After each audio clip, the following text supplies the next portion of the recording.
What's up YouTube, it's Eric coming back with another video, Traxxas related video. Today is going to be definitely something different. I'm actually going to show you a durability upgrade video on pretty much any plastic RC vehicle, such as the Traxxas t-maxx and the Revo and e-maxx, x-maxx, all kinds of maxx, rustler, any kind of vehicle that uses lots of plastic parts, especially kind of thin plastic parts like this. And we all know that Traxxas uses kind of cheap plastic compared to other companies like RPM. Anyway, but what I'm going to show you today is how you can basically upgrade your stock Traxxas parts like these A-arms from the t-maxx. Basically how you can upgrade them into kind of a more durable and flexible kind of product, much like the RPM A-arms. The secret ingredient is something that's kind of hard to come by. It's a special product you'd have to order online from some exotic retailer. It's an extremely complicated substance, and it's just WD-40, just that. Basically all you're going to want to do is just put the A-arm on a cloth or something and just soak it down with WD-40. Make sure it's all over, and then flip it around. You may as well do the other side.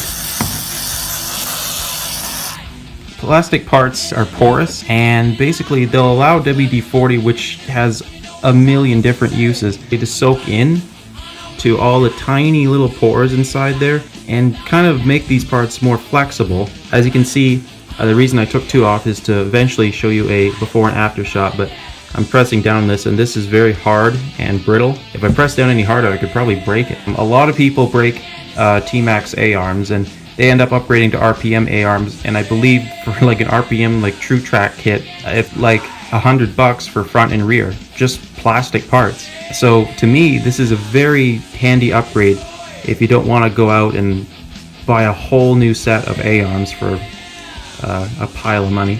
Since I have my truck sitting in front of me and sticking with the theme of this video, I'm going to show you some other parts that you might consider coating with WD-40 if you haven't rebuilt your truck already. So you got your axle carriers there, your steering knuckles. Those would be okay, although they're not really supposed to bend in the first place. Your lower A-arms, your bulkheads. Besides your upper A-arms, your bulkheads you would kind of want to. I'm going to leave them as they are now, but if you have your bulkheads taken off and everything stripped down, you're going to want to coat those in WD-40. You might also want to coat your shock tower in WD-40, your front and rear shock tower, and while you're at it, maybe even the wheelie bar. Again, you got to kind of rely on that aluminum base to kind of keep the structural integrity of the truck together without upgrading, any parts to real, like high quality plastic parts made by RPM. So that's going to be it for today. I'll be back making another video on this in 24 hours time. I'm going to let it soak for a day, and you should be able to see this thing bend a fair bit compared to the stock A-arm, which I have sitting here. Breeze hits it in the air to center. We will see you tomorrow.